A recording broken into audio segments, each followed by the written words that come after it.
So we're about then to let's go ahead and get going on this webinar.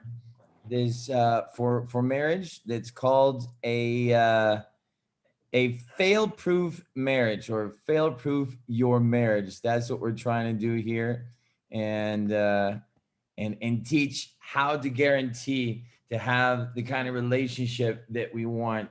And and what I want you to, what I first of all just want to remind everyone is, we'll film the teaching right now, and then at the end I'll end the transmission, so there's privacy for any kind of questions and answers, Q&A time that we want to spend to be able to dissipate any kind of doubts, or answer any questions in regards to the teaching, the principles we're going to learn.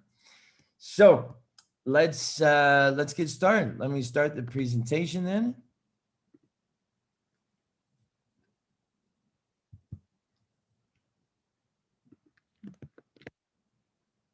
And here we go.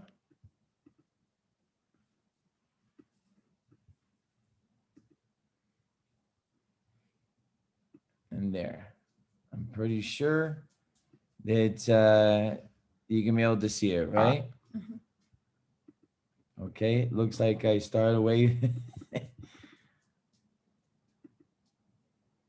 There we go. There we go. So we are then here, right here. We want to fail-proof your marriage. Now, if anyone is wise, I mean, it's not only just about, it's just not, this is not just for married couples, it's marriage teaching that we're going to learn, and principles. But if anyone is wise, even before one gets married, one wants to learn this information, make sure that you know it, so you can go into it even prepared. It's like driving. They make you take driving lessons, and so many hours, at least in Texas. I know every state is different, and yet one can get married. In Las Vegas, you just go into a chapel and you have even Elvis marry you, and you're walking out, you're a couple. And most people have no preparation, no idea to what they're getting into to make sure they can do it well. So what we're here to do then is make sure that we prepare, because we want to make sure that we can fail-proof our marriage. We don't want to get into something that it then later falls apart. And so what we're going to do is we're going to look at some passages. So if you can, okay, let me see if I can open it up here. So I'll share then also the verse that we're going to be reading here. Okay, so it says here in Matthew 7:24, it says, "Wherefore whosoever heareth these sayings of mine and doeth them." I want to show you that there are two kinds of households, two kinds of marriages today. It says in Matthew 7:24, "Therefore whosoever heareth these sayings of mine." Now Jesus is speaking, that's why it's read. "Whoever hears what I say," in other words, "and doeth them. If you hear what I tell you and you do them, I will liken him unto a wise man, which built his house upon a rock. And the rain descended, and the floods came, and the winds blew and beat upon that house. And it fell not, for it was founded upon a rock." Twice it's saying it's built, it's founded on a rock. And so even though, it rains, floods, winds, beats upon the house, it will not fall. "And everyone that heareth these sayings of mine," if you hear the word of God and you don't do them, "shall be likened unto a foolish man, which built his house upon the sand. And the rain descended, and the floods came, and the winds blew and beat upon that house, and it fell. And great was the fall of it." It wasn't just, this doesn't fall, it was a great fall. It's a parallel passage in Luke chapter 6, verses 47 to 49, but it says in a different way. It says, whosoever cometh to me and heareth my sayings and doeth them, I shall show you to whom he is like. He is like a man which built an house. And we're talking about a house. We're not talking about the structure of it. It's a metaphor for your household, your family. And it starts, the foundation is the marriage. And he says he's like a man which builds his house, his marriage, and dig deep and laid the foundation on a rock. And when the flood arose, the stream beat vehemently upon that house and could not shake it, for it was founded upon a rock. But he that heareth and doeth not is like a man that without a foundation built his house, his marriage, upon the earth, against which the stream did beat vehemently, and immediately it fell, and the ruin of that house was great. Now, I want you to notice something. It's talking about building our house, our marriage on a rock. Marriage on a rock, not on the rocks. That means something completely different. If you build your marriage on the rocks, then it's going to go bad. But on the rock, you need to build it on the rock. And it says in Corinthians, our rock is Jesus Christ. Now, the foolish man builds it on the sand, it said in Matthew, and in Luke it says upon the earth. And that means there's so many people trying to build a house, build their home, build their marriage on earthly ideas, human logic, how man thinks naturally. And what happens is we see here the difference between a Christian person or a Christian couple and a non-Christian couple isn't that, if you're Christians, you're not going to have rain and storms. No, it's going to pour, it's going to flood, it's going to beat hard upon any marriage, whether they're Christian or not. But the difference from those who build their marriage on the rock, who is Jesus, and those who build their marriage on their own thinking, their own wisdom, their own logic and opinions, the difference isn't if they're going to suffer and go through hard times. The difference is one will fall greatly and one will stand. One will not be shaken. One will not be moved. And that is, if you build it on the rock, on Jesus, you will remain. You will not be shaken. If you don't build it on Jesus, that's fine. No one's going to make you here during this webinar force you to believe in Jesus or become a Christian. I'm just stating that if one doesn't build the marriage on the rock, who is Jesus, it's not going to go well. It's not going to well. So this webinar is to teach the principles of the Bible so that one can build their marriage on the rock and therefore fail-proof that relationship. And to do that, we are going to see, now let me go back to the presentation. We're going to see 3 points, right? 3 lessons here.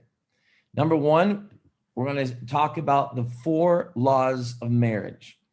Then we're going to talk about the 4 basic needs of women and the 4 basic needs of men. See, because in a marriage, if you don't understand the needs that your spouse has, you're not going to fulfill them. You're not going to meet them. And if someone is in a relationship where there are unmet needs, they're not going to be happy. And they're going to want to end that relationship. You're going to grow frustrated, disappointed, because you have maybe unmet expectations. Maybe they're unrealistic expectations. So we want to make sure you know what to expect. You know what one needs, your needs, if you're a woman. You know what the basic needs are of your man, and you can meet them, because it's your job as a woman to meet the 4 basic needs of your husband. And it's the job of you men to meet the 4 basic needs of your wife. Okay, so let's start with the first part. which has to do with the laws. Now, these are not suggestions. These are laws. I want to talk about the 4 laws of marriage. You can't compromise these. You can't negotiate them. You can't change them. It's like the law of gravity. Well, I don't believe in the gravity. Well, it doesn't matter if you believe or not. You jump from a tall building, you're gonna know what the law of gravity is, and you are subjected to that law, whether you believe in it or not. It's like the laws of Newton. And in anything, there are rules, there are laws. In football, in soccer, any sport, any business, there are certain laws. If there aren't any laws, there's no rules, there's chaos. And you don't know where touchdown is. You don't know if they stepped out or they caught it in bounds. If you just say, "Oh, let's just play," well, where are the boundaries? It doesn't matter. Let's just be free. Let's just play. Well, then I don't know when to score. Where do I go? You need rules. You need boundaries. You need to know the laws in marriage also. God invented marriage. Therefore, he reserves himself the right to invent the rules, and he establishes the laws that govern a marriage. Man tries to keep inventing and reinventing and making things up as he goes along that sound good, but it doesn't work that way. These are 4 laws that cannot be broken. All right. So we're going to see this in a passage that's in Genesis. In Genesis chapter 2, verses 24 and 25. Now, what you have to remember is God made Adam. And then afterwards he says, it's not good that man is alone. I'm going to make him a helpmeet. Someone that can help do the job that I'm going to give them. And I want you to be faithful, and I want you to do this job. And so what we're going to see is precisely, he builds this team and he creates this couple, this teamwork between a man and woman, so they can procreate, they can have children, reproduce the human race, and fill the earth with people who believe in him and serve him. All right. So on this basis, you see that he establishes in this passage what marriage is, and he gives the rules, the laws. And there are 4 laws. It says in Genesis 2, 24 and 25, therefore shall a man leave his father and his mother, and shall cleave unto his wife, and they shall be one flesh. And they were both naked, the man and his wife, and were not ashamed. So let's talk about this. Let's talk about the first law here. Okay.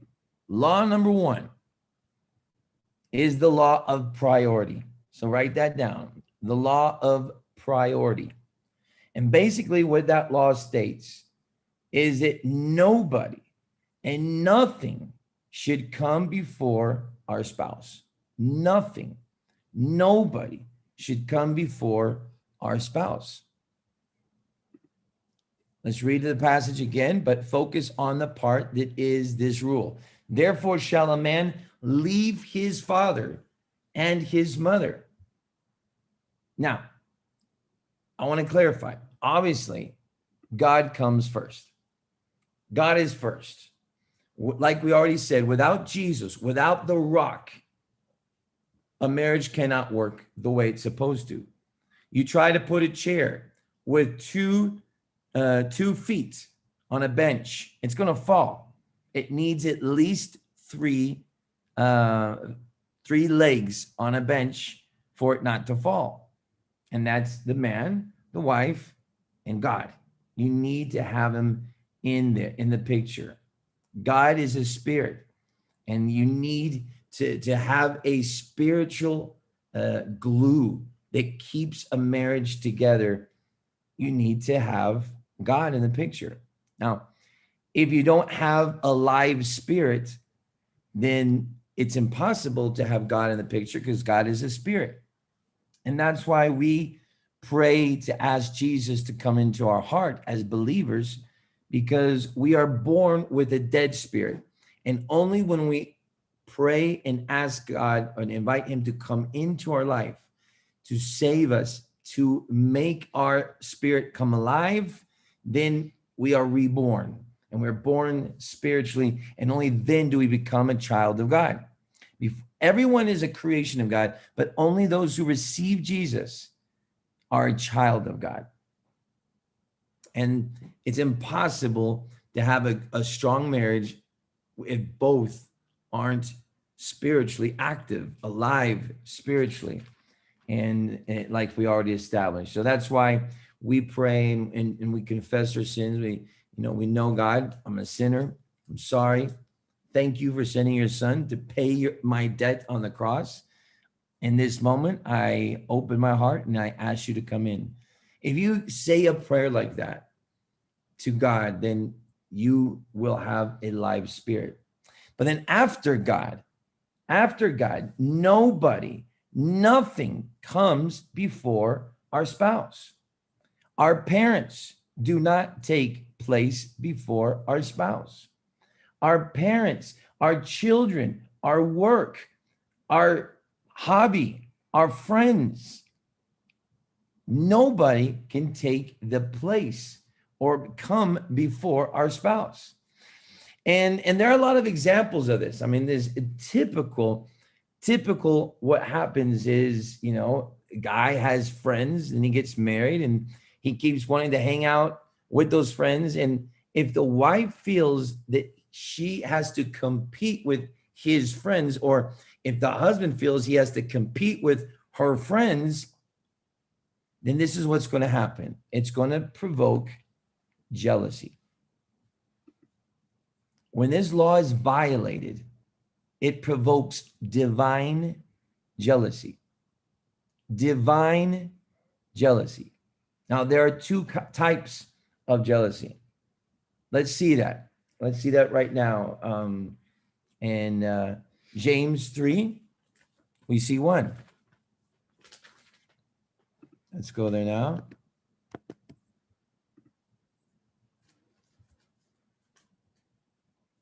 Where are we? Here we are. James chapter 3, verses 14 to 16. It says, "But if ye have bitter envying and strife in your hearts, glory not and lie not against the truth. This wisdom descendeth not from above, but is earthly, sensual, devilish. For where envying and strife is, there is confusion in every evil word." And envy in that word right there, envy is also translated somewhere as jealousy. So there is a devilish, see that? Devilish and earthly envying or jealousy that is evil. That's evil. However, if we see in Exodus 34, Exodus chapter 34 and verse 14, the Lord, if you didn't know, jealous is actually one of God's names. It says here, "For thou shalt worship no other God, for the Lord," whose name, this is not just a characteristic of God. This is his name. Okay. I have two names. My name is Scott and my name is also Philip. Well, God, one of his names, he's Jesus, he's God, he's the Lord, he's Jehovah, and one of his names is jealous. Yeah, that's his name, jealous. He's a jealous God, and he doesn't want us worshiping anyone else. So if God's like that, and he made us into his image, then it's no wonder that we are that way as well. And so we have to understand that when we violate this law of, what is the law called? The law of priority. And if we violate this law of priority and our spouse feels that they have to compete with something or someone else, it will provoke divine jealousy. That's actually correct. It's righteous. It's a fair jealousy. It's a good jealousy. You know, typical husband, like, all right, I'm gonna go golfing, and he's working all the time, and the little free time he has, he prefers to go play golf instead of spending time with his wife. Well, she's gonna start getting jealous. Why do I have to compete with golf? And it's gonna provoke fights because she's feeling like she's less important than golf. This also happens to men. The wife, especially after they have children, she ends up starting to take more care of her baby or her kid and neglects her husband. And so he starts feeling that he has to compete with the baby to be able to have her attention. It provokes a divine jealousy. That is a correct sense of jealousy because it's wrong. If he always goes to mommy or she always goes to her mom for when they have a discussion or problems and fights, then the spouse is going to feel like they're competing with the parents. And that's going to provoke jealousy. There's going to be problems with that. Okay? There's a lot of examples that I could give, but that's just the basic rule. Now, here are a few ways that we can show that our spouse has priority in our lives in raw terms, in real ways, in real terms. First of all, sacrifice. By sacrificing. So I'm willing to give up, to give myself completely to my spouse and give up what I want, die to myself for the benefit of my spouse. And there's a lot of ways that one can show this, We're going to the movies. Well, what would you like to see, honey? Well, I want to, she'll say, I want to see a romantic comedy. And you're probably wanting to go see explosions and action and guns and knife fights and everything. Well, a way that you can sacrifice and show you are a priority in my life, we'll go to the movie you want. And then next time she can show that same kind of kindness back to him. All right, we'll go see the Rambo 17 movie you wanted to watch. Another way you can do it maybe is, and this almost seems like blasphemy for men, is give her the remote control to the TV. I know. It almost sounds sacrilegious to even suggest something like that, man. I know that's how we can feel, but that's how I can show your priority. I sacrifice. You're important to me. Maybe, here goes another one a lot of people don't like to do. Sharing your dessert. Oh, that can cause problems. I mean, I know how I was in the beginning of my marriage. I was like, if you want a dessert, I'll get you dessert. No, I don't want a dessert. I'll just take some of yours. No, I don't want to share mine. But what happens is we have to learn to share. If she has priority in my life, I don't care. Let her have some. Let her take the bite that she wants or drink that she wants. Sacrifice. Number 2, time. Time. If I give her very little time in my life, I am not showing that she's a priority. Even if I say the words, you are a priority for me, honey. Well, I don't believe you. You don't give me hardly any time. You need to show these in real ways. Priority. I give you time. But it's not just about time. I give you my energy.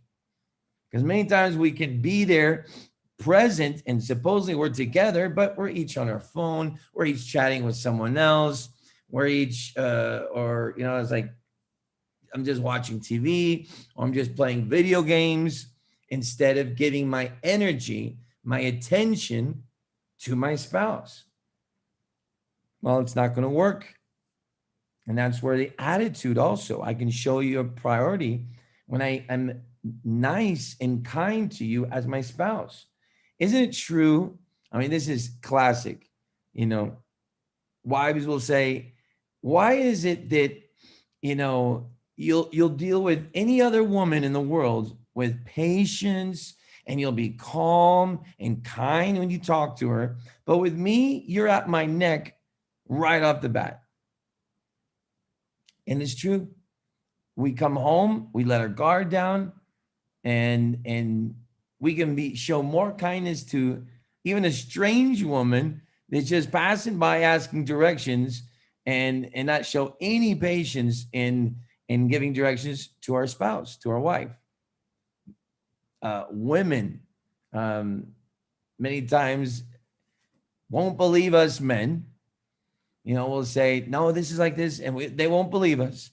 But even if the trash man on the streets, any other man says it, oh yeah, they believe it, and they'll go with it. But if I say it, my wife won't believe it. We need to show the attitude, give our spouse the attitude. We can believe them. We can respect them. We should be more kind to our spouse than any other human. We should give more respect and attention to our spouse than any other human. All right? So these are real ways to show priority: sacrificing, giving of our time, giving our energy, not just being present, but our energy and attitude. Show a nice attitude. Be kind, be nice, give attention to our spouse. Let me end this law by just saying that a key to making your spouse a priority is that you establish and keep good traditions. All right, some good routines, some good disciplines. I'm going to give you 3 traditions or 3 disciplines that you need to make as a routine in your life as a couple. And that is, number 1, a daily time to sit down and talk and plan together. 1 hour a day. Make sure 1 hour a day, you turn off the TV, you turn off everything, maybe while you're eating dinner, and spend a time talking. How was your day? How do you feel? What's going on? And just talk and plan. You have to talk. You have to spend time face-to-face communicating. Make it a habit. 1 hour a day. Spend time talking. Then make a habit. Once a week, go on date night. Once a week. Just have breakfast together. Or go on a picnic.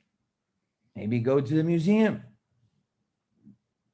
Go to the movies. Go play go bowling. Whatever. Just spend, like you used to do when you were boyfriends and girlfriends before you got married. You need to keep once a week date night. Now, if it's too much, there's not enough time to every week do it, well, at least don't let, 1 week yes, 1 week too, every 2 weeks. Try to make it every week, but if you can't, every 2 weeks. The thing is, you got to give time. You got to make time. And then try once a month. And if this is too much to do once a month, then again, maybe every other month. Go on a getaway. Even if it's just one night in a hotel right outside your city. But spend some time by yourself. Leave the kids with mom, dad, someone else. You have to have a romantic getaway so you can bond, so you can plan. Now, again, that's for married couples. This is for married couples. I know nowadays, there's so much liberty to just get together, hook up, and do that. I mean, that's not what pleases God. That's not following the rules, but that comes in later on. Right now, we're talking about the law of priority. All right, then, let's go to the second law. And that is the law of pursuit. And what are we saying in the law of pursuit? Every day we need to work on our marriage. Every day we need to work to conquer his love, to conquer her love on a daily basis. That's what that means. We're going to have to make an effort to pursue him, to pursue her every day. It's not automatic. It says there in Genesis, in our text, therefore shall a man leave his father and his mother and shall cleave unto his wife. Now, what does that mean to cleave? I mean, is striving to unite. It means it doesn't, and is already cleaved. It says, and shall cleave. It's in the future. It's a goal that you strive and you never get there. You are never too unified. You need to pursue. You need to conquer. You need to go after it. You need to work it. Okay? It's an effort that every day you have to try to pursue that unity. That unity. Now, let me tell you, there are two reasons this law is violated. Okay? There are just two reasons. If one is not every day working that relationship to conquer that love, it's one of two reasons. And the first one is laziness. We just become lazy. Let's just admit it. We work, we take care of ourselves to look good, to smell good. We take care of ourselves and when we're dating, trying to conquer her, trying to win over her love or win over his love. We get married, we become lazy. We become lazy. We let ourselves go. We gain, get overweight. We don't dress up the same. We don't put on the makeup like we used to. We don't make time to have sex and there's inactivity in the sex life. And so we just become lazy. The second reason that we violate this law of pursuit and we don't work it, we don't pursue, we don't conquer, is because of false ideas. We believe some myths. Some of these myths Hollywood has sold us in movies, and we get to believing they're true, and they're false. They're lies. All right? Let me give you quickly 3 false ideas. This is false. We think if I marry the right person, my emotions will automatically be present and without effort for the rest of my life. I don't have to make any effort. If I really married the right person, it shouldn't be so hard. It should be easy. My emotions should be present automatically for the rest of my life without any effort. That's false. That's a lie. That's a myth. Another myth. If my emotions or feelings for my spouse has changed, I must have married the wrong person. That's false. That's a myth. That's not true. Okay? If my feelings have changed for my spouse, I must have married the wrong person. That's false. Number 3. The positive events and experiences will provide my relationship and my emotions on a long term. What does that mean? That means, if I work hard and I score some points, I did, something really nice for her, then I can sit on my butt for the next 2 months because I saved up a bunch of points. Okay. Let me just let you guys know all points, especially men. Okay. We don't seem to understand this. All points are lost and renewed at midnight. Not at midnight, but when you wake up the next morning, you can't bring, the 20 points you did yesterday to the next day. Every day we have to work the relationship. Marriage is hard work. It's true. I said, oh, then why do I get married? Anything you want. You want a good job? You want a raise? It's hard work. You want to be a famous actor? It's hard work. You want to be a famous singer? It's hard work. You want to be a successful salesperson? It's a hard work. It's hard work.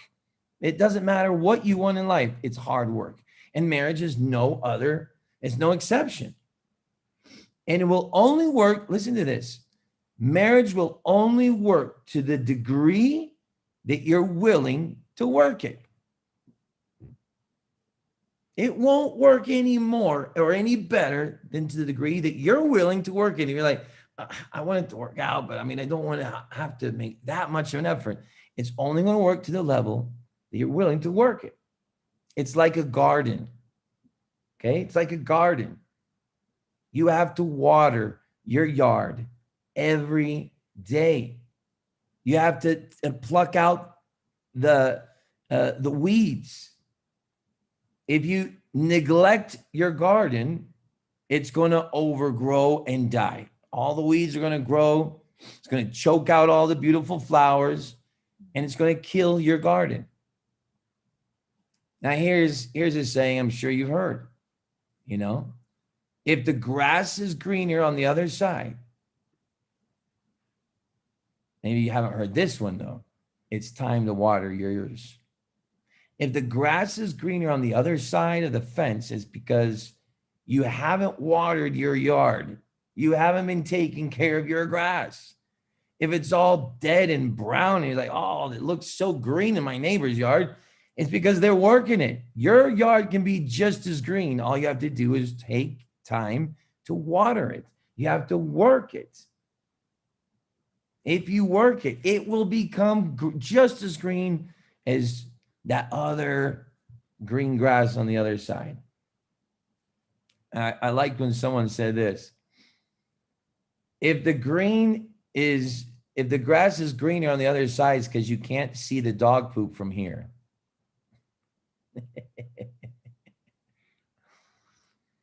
I love that. It's because, oh man, the yard looks so beautiful. Well, from afar, everything looks beautiful.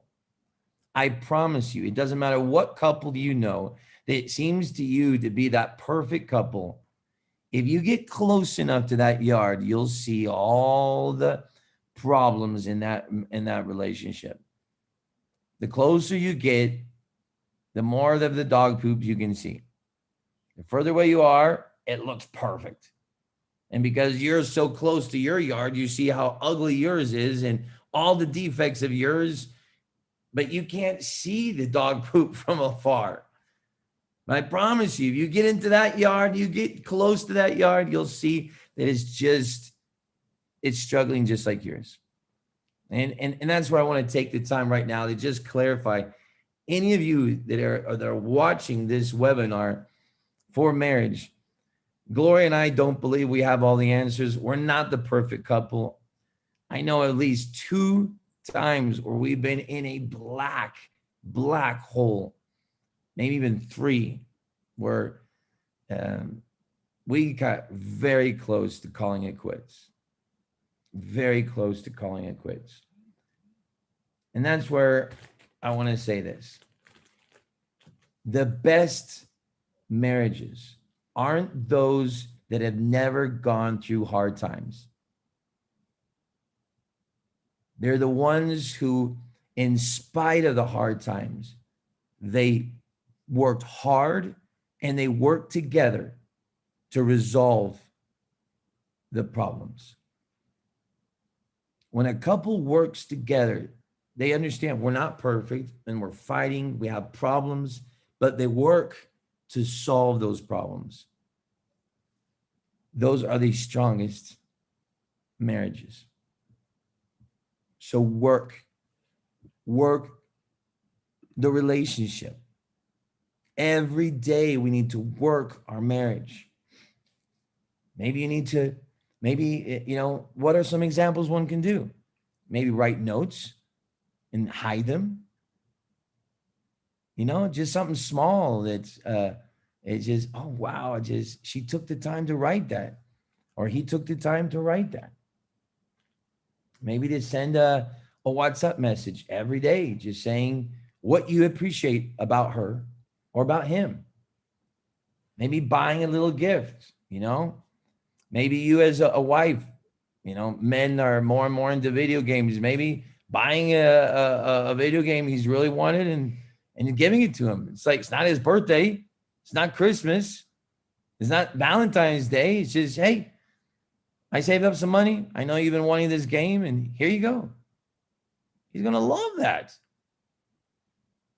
Maybe come home with flowers for her. Maybe you're like me and most men, we don't see the practicality of buying flowers. It's going to die in just a few days and spending all that money. But let me tell you, she likes it. She likes those flowers. So come home. It's like, why do you bring me flowers? I just saw them and it reminded me of your beauty, and I wanted you to know I love you. So here's some flowers. It's not your birthday. It's not our anniversary. It's not Valentine's Day, but I want to make sure that you know how much I value and I love you. Maybe if she likes to go to the theater, maybe that's not your favorite thing to do, but she loves theater. Well, then surprise her. Hey, get ready. Why? Where are we going? I had a surprise. And you take her out. You give her the tickets. Maybe, you surprise him. He comes home and all of a sudden you're laying on the bed with a baby doll, a rose in your mouth, waiting to devour him when he comes home. Believe me, that is a great surprise. We love those kind of surprises. Maybe just call her up or call him up in the day. It's like, what's wrong? I'm just calling to say, I love you. I hope you have a great day. What other ideas do you have? Write them in the chat. What ideas do you have that you can conquer your spouse every day? What are the small things you can do? On YouTube, in the chat, or in the comments, leave your ideas as how you can fulfill the law of pursuit. How can you pursue her? How can you conquer him, conquer her? Small things every day. Small things every day. And again, I just want to end on this note real fast. And that is, it's never too late to solve any problems that you're going through. And if you're taking this webinar, this marriage webinar, fail-proof your marriage because you're about to break up and this is maybe your last resource, let me tell you, first of all, my wife and I, we can offer you personal counseling. If you need it, contact us and we can offer you personal, couples therapy, counseling time and help you out that way. Number two, hopefully you're taking notes. Hopefully you're listening to these principles and you're serious about doing them, not just listening to them. Like we said, we heard in the beginning, not just listening, but doing them. But you have to decide, you have to want to solve those problems. And you've got to include God in what he says, how to solve those problems, because he invented marriage and he wrote a handbook to tell us how to work a marriage so it's a fail-proof marriage. And if we don't take time to study that handbook, that's what we're doing right now. That's why we're doing this. So for the first session, that's it. We have seen two laws now. We saw the law of priority, and then we saw the law of pursuit. The law of pursuit. I'm going to go ahead and stop the transmission now. And if there are any doubts, questions, comments, if you learned something, then we'll go ahead and do that in this moment. Thank you so much. And join us tomorrow at the same time, 7 to 8 Hawaiian local time, 11 to midnight if you're Central time.